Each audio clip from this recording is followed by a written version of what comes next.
વિદ્યાર્થી ભાઈ અને બહેનો, આજે તમને એક વાત કહું કે પહેલાના જમાનાની અંદર જે ગુરુકુળ ચાલતા હતા, તો એ ગુરુકુળની અંદર જ્યારે ગુરુ શિષ્યોને જીવનનું શિક્ષણ આપી રહ્યા હતા, ત્યારે એક શિષ્યએ સવાલ કર્યો કે ગુરુજી, અમારા જીવનનું મૂલ્ય શું છે? અમે કેવી રીતે નક્કી કરી શકીએ? ગુરુએ કીધું, બહુ સરસ સવાલ છે. ગુરુએ એક ચમકીલો પથ્થર, એ પથ્થર એ શિષ્યને આપ્યો કે આ પથ્થર લઈને તું બજારમાં જા અને એને વેચવાનો પ્રયત્ન કર. તારા પથ્થર વેચવાનો નથી. એટલે શિષ્ય બજારમાં ગયો. જતા જતા એને એક ફૂલવાળાની દુકાન હતી, ત્યાં ગયો. એ પથ્થર બતાવ્યો કે ભાઈ, આ મારે પથ્થર વેચવો છે, તું મને એનું શું મૂલ્ય આપીશ? એટલે એ ફૂલવાળાએ એને કીધું કે ભાઈ, આ પથ્થર તો અહીં મૂકી દે અને આ એક બોરી ફૂલ લઈ જા. એટલે શિષ્ય ત્યાંથી પથ્થર લઈ અને પછી આગળ જાય છે. આગળ જતા એક શાકવાળો મળ્યો, શાકભાજી વેચતો હતો. એને એ પથ્થર બતાવ્યો કે ભાઈ, આ પથ્થર મારે વેચવો છે, આ પથ્થરના બદલામાં તું શું આપીશ? એટલે શાકભાજી વાળાએ એ પથ્થર જોઈ અને એને કીધું કે તું આ 2 ટોપલા શાક છે, તું લઈ જા, આ પથ્થર એ મૂકી દે, મને આપી દે. એટલે શિષ્યએ કીધું કે સારું. પથ્થર લઈ લીધો અને આગળ ગયો. આગળ જતા સોનીની દુકાન આવી. સોની પાસે ગયો. સોનીને પથ્થર બતાવ્યો. સોનીએ બરાબર પથ્થરને જોયો, ચમકીલો પથ્થર, અને એને કહ્યું કે આ પથ્થર તું ક્યાંથી લાવ્યો? હું આ પથ્થરનું મૂલ્ય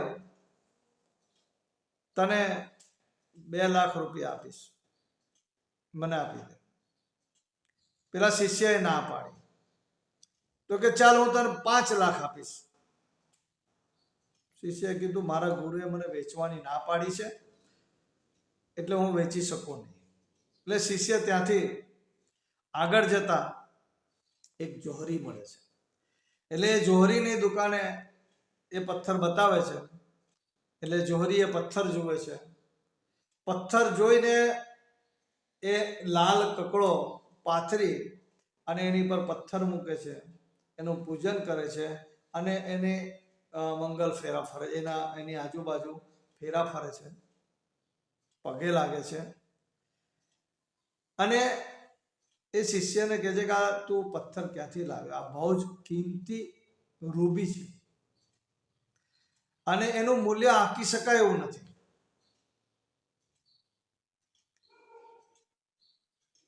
તારે વેચવો હોય તો એના માટે હું, મારી પાસે છે બધું, તને આપી દઉં, કરોડ રૂપિયા આપી દઉં. તે શિષ્ય ના પાડે છે કે આમાં મારે વેચવાનો નથી, મારા ગુરુએ ના પાડી છે. ગુરુ પાસે જાય છે અને આ બધી વાત ગુરુને કહે છે કે ગુરુજી, મને શાકવાળો મળ્યો, ફૂલવાળો મળ્યો, સોની, જોહરી, આ બધાએ આવી રીતે કિંમત કરી છે. એટલે એના ગુરુ એના શિષ્યને કહે છે કે આપણા જીવનનું પણ આટલું જ કિંમતી છે. તમારા જીવનનું મૂલ્ય આટલું કિંમતી છે, એની કોઈ કિંમત આંકી શકાય એવું નથી. પણ જુદી જુદી જગ્યાએ એને ઓળખવા વાળા મળશે, એ પ્રમાણે તમારી કિંમત આંકશે. શાકવાળાએ એના પ્રમાણમાં, એની સમજણ પ્રમાણમાં એને કિંમત આંકી.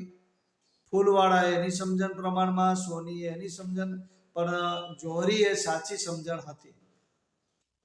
તો એવી સાચી સમજણ વાળો તમને મળશે. કોઈ વ્યક્તિ તમને ખરાબ અપશબ્દો કહે તો એનાથી માથું નહીં લગાડવાનું. તમે ખૂબ કિંમતી છો. ભગવાને તમને પોતાને એક જ બનાવ્યા છે. કોઈ પણ વ્યક્તિ પોતાને અલગ ના સમજે એવું સમજો. ભગવાનનું એક આંશિક સ્વરૂપ છે અને એ સમજીને તમે આગળ વધો. ખૂબ કિંમતી છો. એટલે મેં ઘણી વખત જોઉં છું તો ઘણા પ્રેમમાં નાસીપાસ થઈ જાય, પરીક્ષામાં નાસીપાસ થઈ જાય એટલે કેનાલમાં કૂદી પડે, દવા પી લે. શા માટે? ભાઈ આપણું આટલું કિંમતી જીવન શા માટે બગાડવાનું?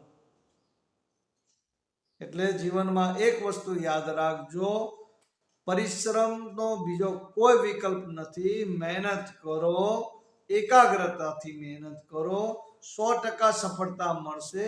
સફળતા કદાચ વહેલી મોડી મળી શકે પણ જીવનમાં નાસીપાસ ક્યારેય નહીં થવું. પ્રગતિ હંમેશા થશે થશે ને થશે જ. માટે મિત્રો, તમને બધાને આવનાર પરીક્ષાની ખૂબ ખૂબ શુભેચ્છા.